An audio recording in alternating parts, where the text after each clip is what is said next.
قرآن میں اکثر میں نے پڑھا ہے کہ شیطان تمہارا کھلا دشمن ہے اور شیطان وسوسے دیتا ہے. اکثر ہم سنتے ہیں کہ بھی شیطان حاوی ہو گیا تمہارے اوپر.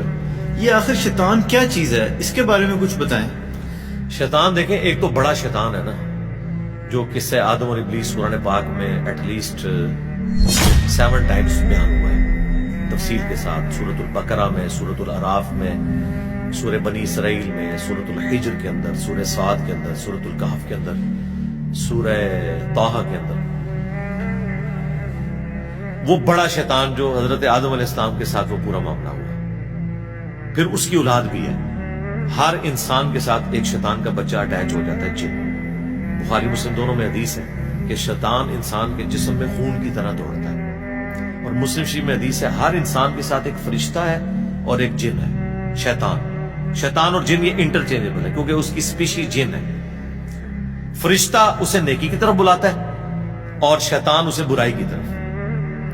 اللہ نے دیکھیں کیسا بیلنس کیا ہے. صرف نہیں شیطان مسلط کیا، فرشتہ بھی کیا، دونوں چیزیں پہلے. ایک صحابی نے جرأت کر کے پوچھا، یا رسول اللہ آپ کے ساتھ بھی؟ فرمایا ہاں میرے ساتھ بھی تھا، لیکن اللہ نے مجھے اس پہ قدرت دے دی ہے. میرے ساتھ جو شیطان اٹیچ ہے وہ مجھے نیکی کی طرف ہی بلاتا ہے. رسول اللہ کے بعد کسی شخص کے لیے گارنٹی نہیں ہے کہ اس کے ساتھ شیطان اٹیچ نہیں ہے. وہ ہرگلا سکتا ہے کسی بھی شخص کو.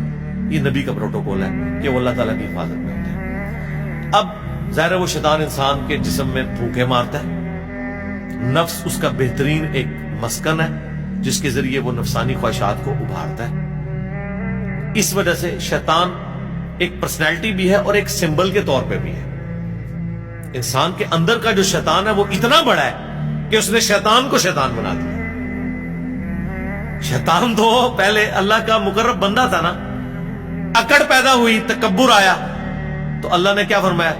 ابا واستکبر وکان من الکافرین. اکڑ گیا، تکبر میں آ گیا، راندہ درگاہ ہو گیا. آج ہم اسے کہتے ہیں ابلیس، جیلس ہوا ہوا. الرجیم کہتے ہیں، مردود بارگاہ. لیکن کسی زمانے میں وہ اللہ کا بندہ ہی تھا. شیطان کو شیطان نفس نے بنایا، تو وہ تو نفس ہمارے ساتھ بھی اٹیچ ہے. اس نفس کو آپ سمجھ لیں کیٹالسٹ کا کام کرتا ہے. جیسے کیمسٹری میں کیٹالسٹ ڈالا جاتا تھا نا کیمیکل ریئیکشن کو تیز کرنے کے لیے. اصل جس شیطان سے آپ نے بچنا ہے نا وہ اندر کا نفس ہے، جس میں وہ بڑا شیطان بھوکے مارتا ہے یا آپ کے ساتھ جو اٹیچ شیطان ہے. اور اس سے بچنے کا آسان طریقہ ہے وظائف ہے.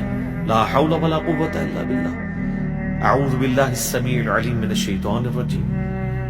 اور سب سے بڑھ کر جب آپ اللہ کا ذکر کرتے ہیں تو بخاری مسلم کی احادیث اس پر گواہ ہیں. کتنی احادیث، میں نے اس پہ پورے لیکچرز دیے ہیں کہ جیسے آپ اللہ کے ساتھ اٹیچ رہتے ہیں شیاطین آپ سے دور رہتے ہیں. اچھے ماحول کی بھی تو یہی برکت ہوتی ہے. اور جب آپ اللہ کا راستہ چھوڑ دیتے ہیں یہ آپ کے اوپر حملہ آور ہو جاتے ہیں. سورہ زخرف کی آیت ہے کہ جو رحمان کے ذکر سے غفلت اختیار کرتا ہے ہم اس پہ شیطان مسلط کر دیتے ہیں، پھر وہ اس کا ساتھی بن جاتا ہے. یعنی اس کا مطلب ہے کہ شیطان مسلط ہونے دیتے ہیں. شیطان کو دور کرنے کا طریقہ اللہ کا ذکر ہے. جیسا کہ کسی پر پیاس مسلط ہو تو کیسے دور کرے گا؟ پانی پی کر. بھوک مسلط ہو تو کیسے دور کرے گا؟ کھانا کھا کر. شیطان مسلط ہوا ہے تو اللہ کا ذکر کر کے. باقی جو تھوڑے بہت وسوسے ہیں ان کو اللہ نے درگزر فرمایا. مسلم شریف میں حدیث ہے ایک صحابی نے کہا، یا رسول اللہ بعض اوقات ایسے سے خیال دماغ میں آتا ہے تو وہاں تو سوچتا ہے، دل کرتا ہے کہ جل کے کوئلہ ہو جاؤں لیکن زبان پہ نہ لاؤں. فرمایا عین ایمان ہے، زبان پہ نہیں لایا، یہ تمہارے ایمان کی دلیل ہے. شیطان تمہیں آ کے ورگلا رہا ہے لیکن تم اس کے پیچھے نہیں چل رہے.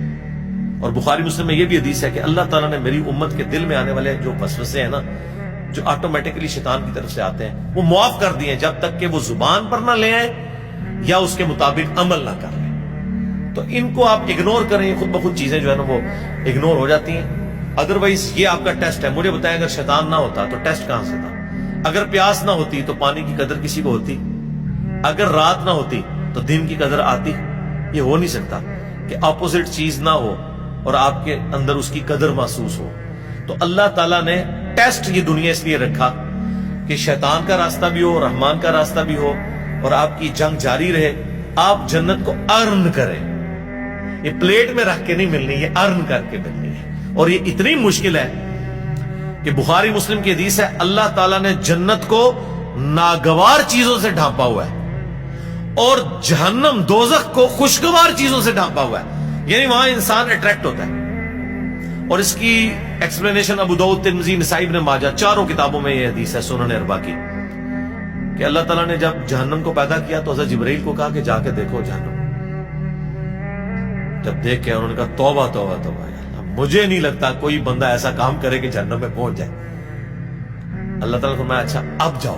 جب دوبارہ گئے تو اللہ تعالیٰ نے جہنم کو خوشگوار چیزوں سے، دنیا کی آسائشیں، گناہ کی لذتوں سے ڈھانپ دیا اور پوچھا جبرائیل اب سنا. یا اللہ مجھے نہیں لگتا کوئی جہنم میں پہنچنے سے بچ جائے.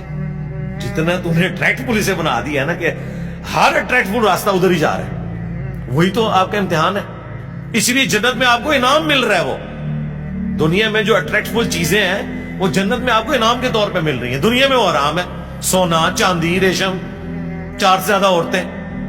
جنت میں آپ کو انعام دیا جا رہا ہے ان چیزوں کا انعام جو دنیا میں حرام کی ہوئی تھی. تو اس کا مطلب ہے وہ اٹریکٹفل تھی. پھر اللہ نے فرمایا جنت کی طرف جاؤ. جنت سے ہو کے ان کا یا اللہ مجھے نہیں لگتا کہ کوئی تن من دھن نہیں لگا دے گا جنت میں پہنچنے کے لیے، یہ تو سارے جنتی ہو جائیں گے. اللہ نے فرمایا وہی والی ہماری بات، رکو ذرا صبر کرو اب جاؤ. جب دوبارہ گئے حضرت جبرائیل، انہوں نے دیکھا یہ تو مشقتوں سے ڈھانپی ہوئی ہے.